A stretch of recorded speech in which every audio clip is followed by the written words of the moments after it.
오늘은 대림절 첫 번째 주일입니다. 대림절은 주님의 오심을 사모하며 경건한 마음으로 마음의 구유를 준비하는 소중한 절기인데요. 이 대림절 기간 말씀 묵상과 기도를 통하여 주님의 오심을 준비하는 여러분들에게 하나님 좋은 소식 들려주시기를 주님의 이름으로 축원합니다. 자, 오늘 우리가 살펴볼 본문은 헤롯 왕 때에라고 시작을 하고 있어요. 유대 왕 헤롯 때에. 자, 헤롯은 기원전 40년부터 4년까지 유대 전 지역을 다스린 왕인데요.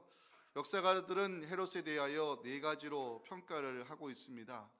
이 로마에 대한 의존도가 높았던 사람이고요. 왕성한 건축 사업을 벌였습니다. 그리고 자기가 다스리는 지역에 이방 종교를 유입하려고 노력한 사람이고, 마지막 네 번째는 잔인한 사람입니다. 헤롯이 유대 왕으로서 다스리던 시대는 유대 민족에게 어둡고 힘들었던 시대임을 알 수가 있습니다. 누가가 복음서를 기록하면서 유대의 왕 헤롯 때에 일어난 사건으로 시작하는 이유가 무엇일까? 어둡고 암울한 시대에 좋은 소식을 들었던 사람들이 있었기 때문입니다. 바로 오늘 본문에 나오는 사가랴와 엘리사벳입니다. 사가랴와 엘리사벳 모두 다 제사장 가문의 후손임을 5절에서 보여주고 있죠. 유대왕 헤롯 때의 아비야 반열에 제사장 한 사람이 있었으니 이름은 사가랴요 그의 아내는 아론의 자손이니 이름은 엘리사벳이라.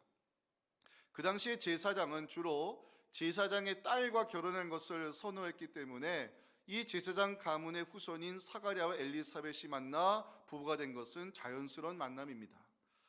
성경은 사가랴와 엘리사벳에 대해서 좋은 평가를 전하고 있는데요. 6절 보시면 이 두 사람이 하나님 앞에 의인이니 주의 모든 계명과 규례대로 흠이 없이 행하더라.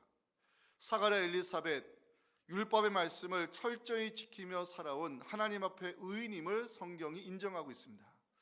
하지만 이들에게 문제가 있었죠. 7절 보시면 엘리사벳이 잉태를 못함으로 그들에게 자식이 없고 두 사람의 나이가 많더라. 사가랴 엘리사벳에게 있었던 문제는 자식이 없는 일이었습니다. 자, 자식이 없는 게 왜 문제가 되느냐?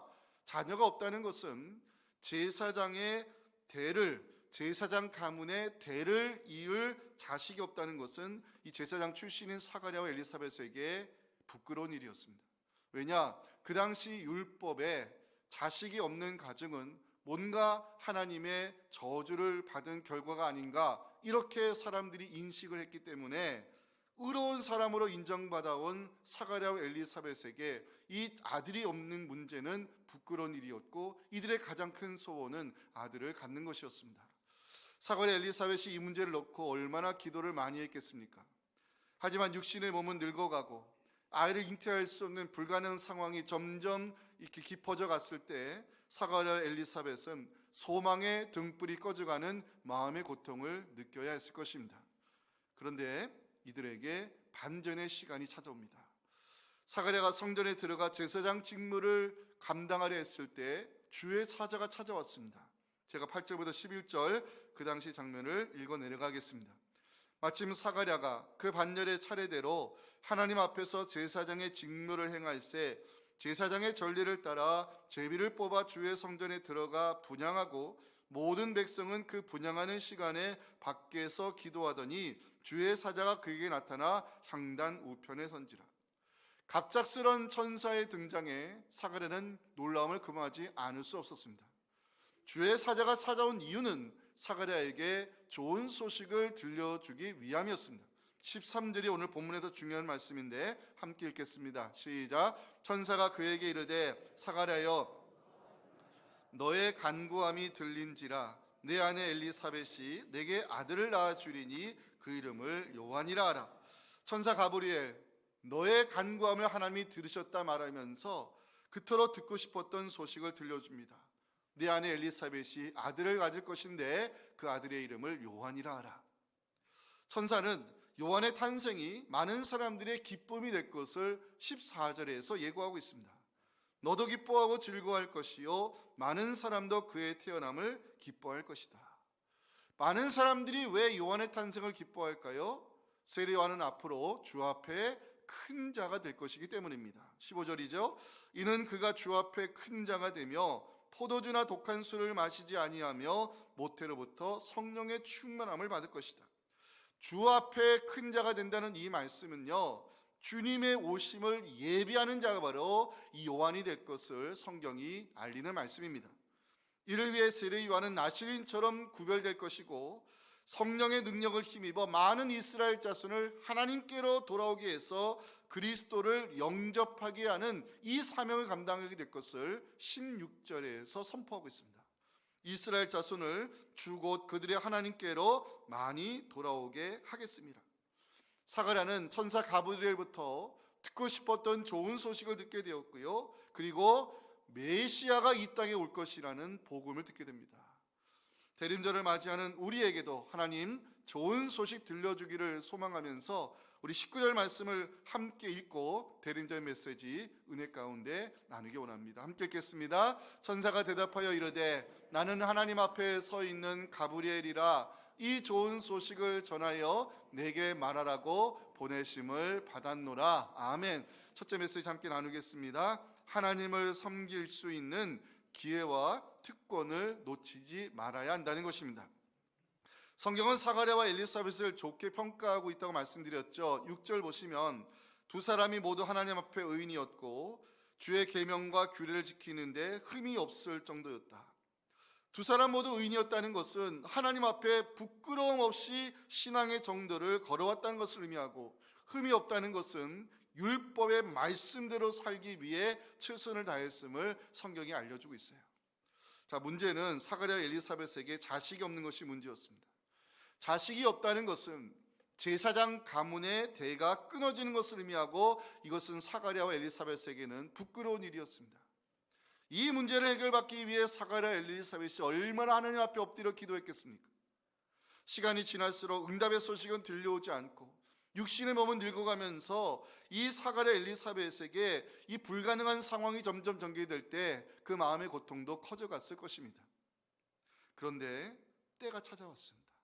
8절에 마침이라는 단어가 나오죠. 표시해 주시면 좋겠습니다. 사가랴의 인생에 반전의 시간이 찾아왔음을 알려주는 단어가 바로 마침이라는 단어입니다. 사가랴가 속한 밤열의 차례가 되어가지고 제사장 직무를 하게 될 때가 왔다는 의미입니다. 자, 밤열이라는 단어가 나오죠. 두 가지 의미를 갖고 있어요. 일정 기간 동안의 봉사, 이게 첫 번째 의미고, 두 번째는 제사장의 직무를 가리키는 단어입니다. 사가랴가 제사장 직무를 하시는 기회가 찾아왔다는 것입니다. 왜 기회일까? 잘 들으세요. 당시 기록에 의하면 제사장 직무는 24개의 밤열로 나누어 차례대로 집행됐습니다. 그러니까 우리가 앉아있는 지금 본당의 열이 지금 4열이잖아요. 이게 24열이라 생각하고 이 한 열마다 900에서 1000명 정도의 제사장들이 속해 있었어요. 그러니까 이 제사장 밤열의 차례가 됐다는 것은, 예를 들어서 2열째에 이 제사장께 속한 사람들이 일주일 동안 성전에 들어가 봉사할 기회가 생겼는데 다 들어갈 수 없습니다. 왜? 한열에 속한 제사장의 수가 900에서 1000명 너무 많았기 때문에 거기서 제비를 뽑아서 뽑힌 당한 사람들만 성전에 들어가 하나님 섬길 수 있는 것이 제사장 제도였습니다. 그럼 뽑힌 제사장들은 뭐 하느냐? 성전에 들어가 제단을 청소하고 물을 준비하고 촛대를 관리하고 향단에 향을 피우는 일을 제사장들이 감당했고, 특별히 제단에 바칠 제물도 다스리는 목도 제사장의 역할이었습니다. 성소에 들어가 하나님을 섬긴다는 것은 일평생 한 번 있을까 말까한 영광스러운 기회였고 특권이었다는 것입니다. 그런데 그 기회 특권이 사가랴에게 찾아온 것입니다. 8절과 9절 제가 한번 읽어볼게요. 마침 사가랴가 그 밤열의 차례대로 하나님 앞에서 제사장의 직무를 행할 때가 됐을 때 제사장의 전례를 따라 제비에 뽑혀 주의 성전에 들어가 분향하는 일을 맡게 된 사람이 바로 사가랴였다라고 성경은 증거합니다. 일평생 한 번 돌아오기 힘든 기회가 사가랴에게 주어진 것입니다. 중요한 것은, 잘 들으세요, 중요한 것은 사가랴가 주의 성전에 들어가 분향하는 섬김의 자리에 주의 사자가 찾아왔다는 사실입니다.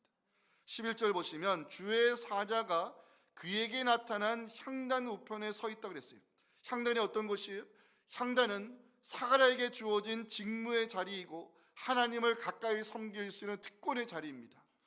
향단은 향을 피우는 기구인데요, 성서학자들은 향을 가리켜 가지고 하나님께 올라가는 성도의 기도라고 해석을 합니다. 요한계시록 8장 3절 4절 말씀을 소개할까요? 또 다른 천사가 와서 제단 곁에 서서 금향료를 가지고 많은 향을 받았으니 이는 모든 성도의 기도와 합하여 보좌 앞 금 제단에 드리고자 함이라. 향연이 경도의 기도와 함께 천사의 손으로부터 하나님 앞으로 올라가는지라. 자, 이제 11절 말씀을 다시 봐주세요. 주의 사자가 어디에 나타났다고 전하고 있어요? 향단 우편이라고 기록을 하고 있어요. 이 우편이라는 단어는 히브리 문화권에서 영예로운 자리를 가리키는 단어인데요, 이 주의 사자가 향단 우편에 나타났다는 것은 사가랴에게 좋은 소식을 들려주기 위함임을 우리에게 알려주고 있어요. 자, 성전에서 봉사할 수 있는 기회가 찾아왔을 때, 하나님을 가까이 섬길 수 있는 특권의 기회가 주어졌을 때 사가랴는 좋은 소식을 듣게 됩니다. 그게 13절입니다. 함께 읽어볼까요? 천사가 그에게 이르되 사가랴여 무서워하지 말라. 너의 간구함이 들린지라. 내 아내 엘리사벳이 내게 아들을 낳아 주리니 그 이름을 요한이라 하라. 기왕에 표시해 주세요. 너의 간구함이 들린지라. 오늘 대림절 첫 번째 주일에 주시는 복음입니다. 마음의 소원을 가지고 하나님께 기도하는 사람이 가장 듣고 싶은 말씀입니다. 오랜 세월 기도의 지대를 쌓았던 사가랴와 엘리사벳, 주의 천사가 나타나 하나님께서 너의 간구함을 들으셨다고 기쁜 소식을 들려줍니다. 기억하실 것은 사가랴가 성전의 직무를 감당할 때 이 소식을 들었다는 것입니다. 지금까지 사가랴와 엘리사벳에게는 낙심할 날이 많았습니다. 아무리 기도해도 잉태의 소식 들려오지 않았습니다. 육신은 늙어가고 소망의 등불은 꺼져가고 있었습니다. 실망스러운 날들의 연속이었지만 제사장 반열의 차례가 돌아왔을 때, 하나님의 은혜로 제비에 뽑혀 성전에 들어갔을 때, 이 기도의 향을 올려드리는 향단을 맡았을 때 주의 사자가 찾아와 이 사가랴에게 지금까지 가장 듣고 싶었던 너의 간구함이 들렸다고 이 복음의 소식을 들려주신 것입니다. 저는 기도하는 여러분들에게도 너의 간구함이 하나님께 들렸다는 이 복된 소식 들을 수 있기를 주님의 이름으로 축복합니다. 너의 간구함이 들린지라. 이 말씀을 사가랴가 제사장 직무를 행했던 향단 우편에서 그 소식을 들었다는 것은 바로 하나님을 섬길 수 있는 기회와 특권을 놓지 않은 자에게 하나님은 기쁨의 소식 들려주신다는 메시지를 깨닫게 된 것입니다. 우리 사랑하는 성도 여러분, 하나님 우리에게 섬김의 기회 주실 때 감사함으로 감당하는 여러분들에게 하나님께서 좋은 소식 들려주심으로 우리의 기도가 응답되는 기쁨의 날 맞이하기를 주님의 이름으로 축원합니다. 마지막 메시지입니다. 하나님은 우리의 부끄러움을 제거해 주신다는 사실입니다. 사가랴가 천사로부터 듣게 된 좋은 소식은 너의 간구함이 들린지라, 이 말씀이었죠. 자, 너의 간구함이 들린지라, 이게 이 말씀이 얼마나 중요한 말씀인지 이 안에 세 가지 메시지를 함께 나누고 오늘 설교 마치겠습니다. 첫째, 주의 깊게라는 의미가 담겨 있어요. 너의 간구함이 들린지라, 헬라어로는요 여기에 주의 깊게라는 의미가 담겨 있어요. 하나님은 사가랴의 기도를 지금까지 주의 깊게 들어오셨음을 사자가 알려주는 장면입니다. 여러분, 기도자에게 두려운 것이 있어요. 뭔지 아십니까? 기도자에게 두려운 것은 하나님의 침묵입니다. 아무리 기도하고 부르짖어도 하나님께서 침묵하시면 기도자는 두렵습니다. 이 하나님의 침묵이 기도자에게 얼마나 두려운 일인지 시편 83편 1절은 이렇게 부르짖고 있어요. 하나님이여 침묵하지 마소서. 하나님이여 잠잠하지 마시고 조용하지 마소서. 구약의 하박국 선지 알고 계십니까? 성서학자들은 하박국 선지를 가리켜 질문의 선지자라 별명을 붙입니다. 왜? 하나님께 질문을 많이 던졌거든요. 하박국 1장 2절 보시면 하박국이 하나님께 질문을 던지는 장면이 나옵니다. 여호와여, 내가 부르짖어도 주께서 듣지 아니하시니 어느 때까지 침묵하실 것입니까? 내가 유다 사회의 강포로 말미암아 외쳐도 왜 주님은 잠잠히 계십니까? 질문을 던졌어요. 유다 백성들의 패역한 행동을 보면서 왜 하나님 침묵하십니까? 겁탈과 강포로 이 유다 사회가 영적으로 무너져 가는데 왜 하나님 잠잠히 계십니까? 선지자는 불타는 심정으로 하나님께 질문을 던졌습니다. 그런데 하나님은 침묵하고 계신 것이 아니었습니다. 하나님은 하박국 선지자의 부르짖음을 주의 깊게 듣고 계셨고 때가 되어 말씀으로 응답하시는 장면이 하박국 2장 2절과 3절에 기록이 되어 있습니다. 여호와께서 말씀하기 시작합니다. 너는 이 묵시를 기록하여 판에 명백히 새기되 달려가면서도 읽을 수 있게 하라. 이 묵시는 정한 때가 있나니 그 종말이 속히 이르겠고 결코 거짓되지 아니하리라. 비록 더딜지라도 기다리라. 지체되지 않고 반드시 응하리라. 말씀으로 응답해 주셨습니다. 사랑하는 성도 여러분, 하나님의 침묵에 두려워하지 마시기 바랍니다. 하나님은 침묵하고 계신 것이 아니라 우리의 기도 소리를 주의 깊게 듣고 계심을 믿으시면서 때가 되면 하나님께서 하늘의 문을 열어 응답의 축복 내려주시기를 간절히 소망합니다. 너의 간구함이 들린지라. 여기에 담긴 두 번째 메시지는 하나님의 섭리입니다. 누가는 사가랴 엘리사벳이 하나님 앞에 의인이었다라고 기록을 하고 있는데요, 신앙의 정도를 잘 걸어왔고 율법의 말씀을 지키는데 흠이 없을 정도로 열심으로 신앙생활을 했다는 의미입니다. 자, 질문을 던져봅니다. 하나님 앞에 의인들인데 왜 저들이 마음의 고통을 안고 살아갈까? 저들이 말씀을 지키며 열심히 신앙생활을 해왔는데 왜 하나님은 이 저들에게 소원인 아들을 잉태하지 못하게 하는 것일까? 질문 던질 수 있습니다. 8절에 마침이라는 단어에서 그 답을 찾을 수 있습니다. 하나님의 때가 있기 때문입니다. 기도는 우리에게 주어진 의무와 특권이지만 응답의 주권은 하나님에게 있음을 보여주는 것이 마침이라는 단어입니다. 하나님은 마침 사가랴가 속한 반열의 차례가 돌아왔을 때, 하나님은 사가랴가 마침 제비에 뽑혔을 때, 하나님은 마침 사가랴가 향단의 향을 피우며 주의 성전에서 하나님을 섬기는 기회가 주어졌을 때 하나님은 때가 되어 천사 가브리엘을 보내 좋은 소식을 들려주셨습니다. 천사가 들려준 좋은 소식, 세례 요한의 잉태고지였습니다. 자, 세례 요한에 대한 말씀 14절 보실까요? 많은 사람들이 세례 요한의 태어남을 기뻐할 것이다 예고하고 있죠. 왜 세례 요한의 탄생을 기뻐할까? 주 앞에 큰 자가 될 것이기 때문입니다. 15절 보시면 이는 주 앞에 큰 자가 될 것이다. 주 앞에 큰 자가 된다는 것은요, 세례 요한에게 주어진 사명에 대한 말씀입니다. 자, 세례 요한이 주어진 사명이 뭘까? 16절에 나와 있습니다.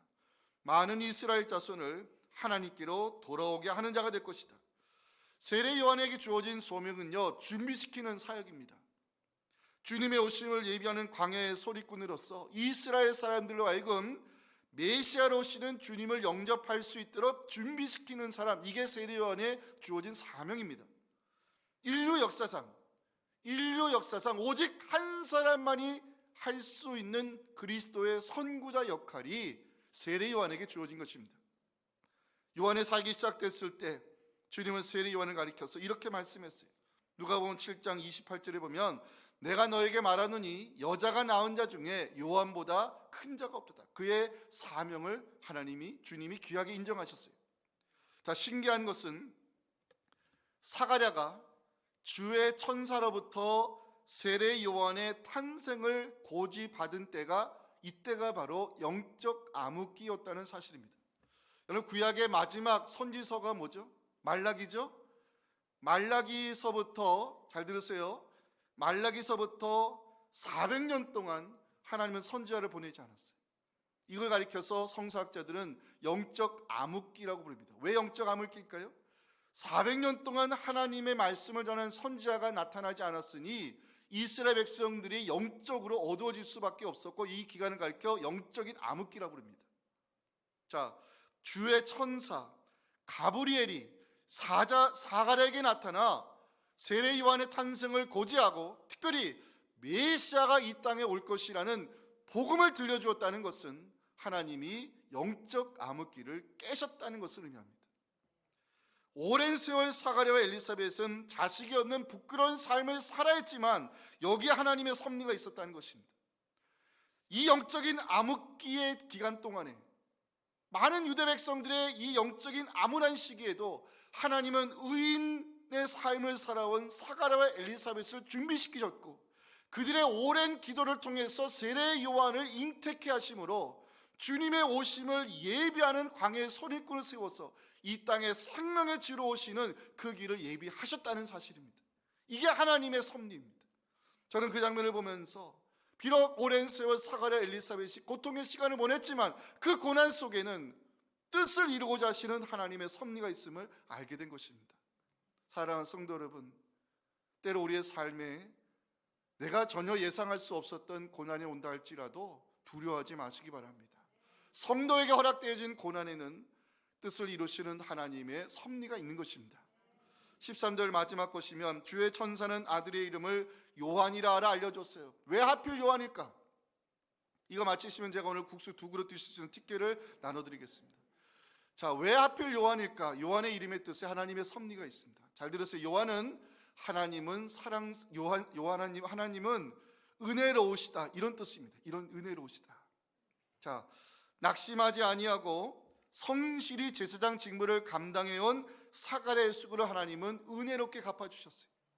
의인의 길을 걸어온 사가랴와 엘리사벳에게 의인의 상급으로서 그 귀한 아들 이 이스라엘의 요한의 잉태 소식을 들려주셨어요. 하나님은 우리의 기도 소리를 주의 깊게 들으시고 은혜롭게 응답하신다는 사실을 사가랴와 엘리사벳을 통해 지금 보여주고 있는 것입니다. 우리가 믿는 하나님, 은혜로우신 하나님이심을 믿으시기 바랍니다. 저를 한번 따라 하실까요? 내가 믿는 하나님은 은혜로우신 하나님이십니다. 우리가 의지하는 하나님은요, 합력하여 가장 좋은 선을 이루시는 은혜로우신 하나님이심을 여러분 믿으시기 바랍니다. 자, 너의 간구함이 들린지라, 세 번째 여기에 담긴 메시지는 제거입니다. 제거. 자, 천사 가브리엘이 사가랴에게 들려준 소식, 자 19절 한번 같이 읽어보기 원합니다. 시작. 천사가 대답하여 이르되 나는 하나님 앞에 서 있는 가브리엘이라, 이 좋은 소식을 전하여 내게 말하라고 보내심을 받았노라. 자, 사가랴는 천사로부터 좋은 소식을 들었죠. 그 좋은 소식을 엘리사벳에게 전했을 때 하나님의 기적이 엘리사벳의 몸에 나타났습니다. 그게 24절입니다. 이후에 좋은 소식의 말씀을 선포한 후에 그 애는 엘리사벳이 잉태함으로 하나님의 기적을 경험했습니다. 하나님의 은혜를 체험해 엘리사벳이 가만히 있었겠습니까? 고백하고 싶은 것이 있었습니다. 그게 25절 오늘 설교의 마지막 말씀입니다. 시작. 주께서 나를 돌보시는 날에 사람들 앞에서 내 부끄러움을 없게 하시려고 이렇게 행하심이라 하더라. 자, 표시해 주세요. 밑줄거 주세요. 주께서 나를 돌보시는 날에 표시해 주시고 내 부끄러움을 없게 하시려고. 중요한 말씀들입니다. 저는 25절을 묵상하면서 두 가지의 중요한 진리를 깨달았어요. 하나님은 기도를 포기하지 않는 사람을 반드시 돌아보신다는 진리입니다. 사가랴와 엘리사벳이 잘한 일이 있어요. 기도를 포기하지 않은 것입니다. 육신의 나이는 늙어가고 몸은 불가능을 이야기하는데도 이들은 하나님의 능력을 바라보며 기도를 포기하지 않았어요. 때가 되어 하나님은 주의 선사들을 보내 그들에게 좋은 소식을 들려주셨어요. 저는 이 말씀 듣는 여러분들에게도 하나님께서 우리의 기도를 돌아보시는 때가 임하여서 우리의 오랜 기도 제목들이 응답되는 축복 누릴 수 있기를 간절히 소망합니다. 자, 두 번째 나누고 싶은 메시지는 하나님은 우리의 부끄러움을 제거해 주시는 분이심을 25절 말씀에서 증거하고 있죠. 내 부끄러움을 없게 하시려고. 저는 이 말씀이 참 은혜가 되더라고요. 그리고 생각나는 한 사람이 있었어요. 한나입니다. 한나도 자식이 없었죠. 어느 날 남편이 둘째 아들을 데려옵니다. 덜컥 임신해버리고 아들을 낳아버리네. 분인나가 아들을 낳지 못하는 한나를 얼마나 무시했습니까? 남편이 집에 나가기만 하면 쳐다봅니다. 저 자식도 못 낳는 저주의 눈빛으로 쳐다보니 한나가 마음이 얼마나 괴롭겠습니까? 근데 한나가 잘한 일이 있어요. 기도를 포기하지 않았습니다. 하나님의 능력을 바라보며 아침마다 새벽에 제단을 쌓으며 기도를 했을 때 하나님은 한나를 돌아보셨고 그 부끄러움을 제거하기 위해 사무엘을 잉태케 하십니다. 저는 성경에서 기도자가 부끄러움 당하는 일을 본 적이 없습니다. 믿으십니까? 왜? 하나님은 기도하는 사람, 특별히 기도를 포기하지 않은 사람을 돌아보시고 그 부끄러움을 제거해 주시기 때문입니다. 한나가 내 부끄러움을 제거해 주신 하나님을 찬양하는데 그 한나의 귀한 찬양이 사무엘상 2장 1절과 2절에 나옵니다. 이 말씀이 우리 같이 한번 읽어봤으면 좋겠습니다. 시작. 한나가 기도하여 이르되 내 마음이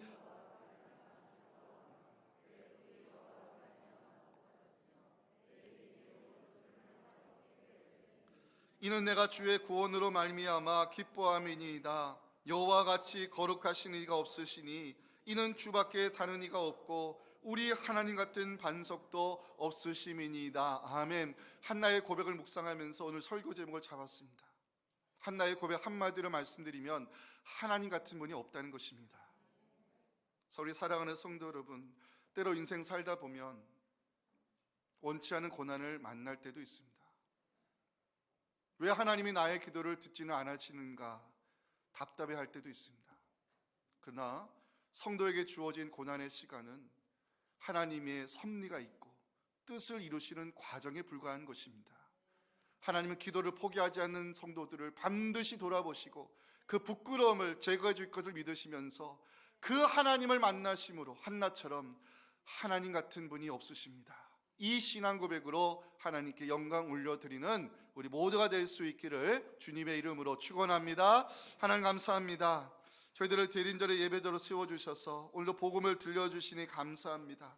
하나님, 사가랴 엘리사벳이 오랜 세월 참 힘든 시간을 보냈지만 때가 되어 하나님은 저들을 돌아보셨고 부끄러움을 제거해 주기 위해 천사를 보내주셨습니다. 하나님, 우리가 어떤 일이 있어도 기도를 포기하지 않겠사오니 때가 되어 우리를 돌아보시고 우리의 부끄러움을 제거하사 하나님 같은 분이 없으십니다. 이 고백으로 하나님 영광 받으시는 좋은 날들 허락하여 주시옵소서. 예수님의 이름으로 축복하며 기도하옵나이다. 아멘. 지금 우리를 구원하기 위해서 하늘 보좌를 버리시고 이 땅에 내려오신 우리 구 예수님의 은혜와 하나님 아버지의 말려할 수 없는 사랑과 성령의 동행하심이 오늘 대림절 첫째 주일 주신 이 복음의 말씀을 가슴속 깊이 새기며 하나님께서 나를 돌아보시는 날이 있을 것이라고, 하나님께 나의 부끄러움을 제거해 주실 날이 있을 것이라고, 내게 더 좋은 소식 들려주시는 하나님을 만날 것을 기대하며 기도를 포기하지 않는 사랑하는 성도들의 이 귀한 믿음과 우리 자녀들의 앞길과 우리 섬기는 교회 위에